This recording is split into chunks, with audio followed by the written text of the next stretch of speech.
ത്തിന്റെ അതിപരിശുദ്ധമായ നാമം വാഴ്ത്തപ്പെടുമാറാകട്ടെ. 46-ാം സങ്കീർത്തനം 10-ാം വാക്യത്തിൽ, മിണ്ടാതിരുന്ന് യഹോവ ദൈവമെന്നറിഞ്ഞുകൊള്ളട്ടെ, ഞാൻ ജാതികളുടെ ഇടയിൽ ഉന്നതനാകും, ഞാൻ ഭൂമിയിൽ ഉന്നതനാകുമെന്ന് യഹോവയായ ദൈവം തൻ്റെ ഭക്തന്മാരോട് അരുളി ചെയ്യുന്നു.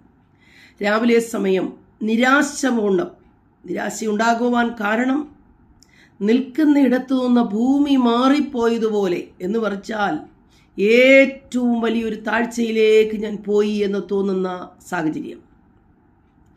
ഏറ്റവും അധികം ആശ്രയം വെച്ചിരുന്ന പർവ്വതങ്ങൾ, സ്ട്രോങ് ഹോൾഡ്സ് എല്ലാം കുലുങ്ങി സമുദ്രമധ്യത്തിലേക്ക് കടന്നുപോയി. അങ്ങനെ ഇപ്പോൾ നിൽക്കുന്ന ഇടം താണുപോയതുപോലെയും ആശ്രയിക്കാമെന്ന് വിചാരിച്ചിരുന്നതായ എല്ലാ സ്ട്രോങ് ഹോൾഡ്സും ഇല്ലാതായപ്പോഴും ഒരു ഭക്തന്റെ ആശ്രയം യഹോവയെങ്കിലാണെങ്കിൽ അവിടെ സമാധാനം കൊണ്ടും ദൈവിക അനുഗ്രഹങ്ങൾ കൊണ്ടും നിറയ്ക്കുവാൻ ഒരു ദൈവം ശക്തനാണ്.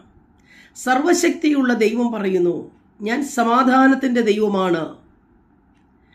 ഭൂമി മാറിപ്പോയാലും, പർവ്വതങ്ങൾ കുലുങ്ങി സമുദ്രമധ്യേ വീണാലും, സമുദ്രത്തിലെ വെള്ളം കോപം കൊണ്ട് ഇരച്ച് കലങ്ങിയാലും, അതേ ജീവിതത്തിൻ്റെ ഏത് ഘട്ടങ്ങളിലും ഏത് പ്രതികൂലം കടന്നു വന്നാലും ആശ്രയം യേശുവിലാണെങ്കിൽ ആശ്വാസം നിശ്ചയം ലഭിച്ചിരിക്കും. അവൻ നിന്നെ ഒരു നാളും തള്ളിക്കളയുകയില്ല. പ്രിയപ്പെട്ടവരെ, ഇന്നത്തെ പ്രതികൂലം കണ്ട് തളർന്നു പോകരുതേ, നിരാശപ്പെടരുത്, പിറുപിറുക്കുകയും അരുത്. യഹോവയെങ്കിൽ ആശ്രയിക്കുന്ന ഭക്തനു വേണ്ടി കരുതുന്നവൻ ദൈവമാണ്. ഒരു കണ്ണ് കണ്ടിട്ടില്ലാത്തത്, ഒരു ചെവി കേട്ടിട്ടില്ലാത്തത്, ഒരു ഹൃദയത്തിൽ അറിഞ്ഞിട്ടില്ലാത്ത എന്ന് വച്ചാൽ നമ്മുടെ സ്വന്തത്തിലും കുടുംബത്തിലും സമൂഹത്തിലും സഭയിലും നാം സഹകരിക്കുന്ന പലർക്കും പ്രതീക്ഷിക്കാൻ കഴിയാത്ത രീതിയിൽ തൻ്റെ ഭക്തന്മാരെ, തന്നിൽ ആശ്രയിക്കുന്നവരെ ആദരിക്കുന്നൊരു ദൈവമാണ് നമ്മുടെ ദൈവം. ആകയാൽ രാവിലെ സമയം ഇന്നുണ്ടായിരിക്കുന്ന കഷ്ടങ്ങളെ നോക്കിയിട്ട്, ഇന്നുണ്ടായ പ്രതികൂലങ്ങളെ നോക്കിയിട്ട് ഞാൻ തളർന്നു താണു എന്ന് വിചാരിക്കേണ്ട. ദൈവം അതിൽ നിന്നെ പിടിച്ചുയർത്തി മാനിക്കേണ്ടതുപോലെ മാനിച്ച്, അതെ, കർത്താവ് ഈ നാളുകളിൽ നമ്മെ ഉയർത്തും. യഹോവ നമ്മുടെ തലയെ ഉയർത്തുന്നവനാണ്.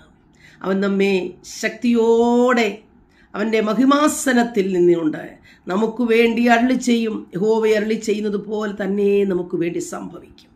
അതുകൊണ്ട് ഇന്ന് രാവിലെ സമയം ദൈവാത്മാവ് പറയുന്നു, മിണ്ടാതെ ഇരുന്ന് ഞാൻ യഹോവ എന്ന് അറിഞ്ഞുകൊള്ളുക, ഞാൻ ദൈവമെന്ന് അറിഞ്ഞുകൊള്ളുക, അതേ ഞാൻ ഭൂമിയിൽ ഉന്നതനാകും.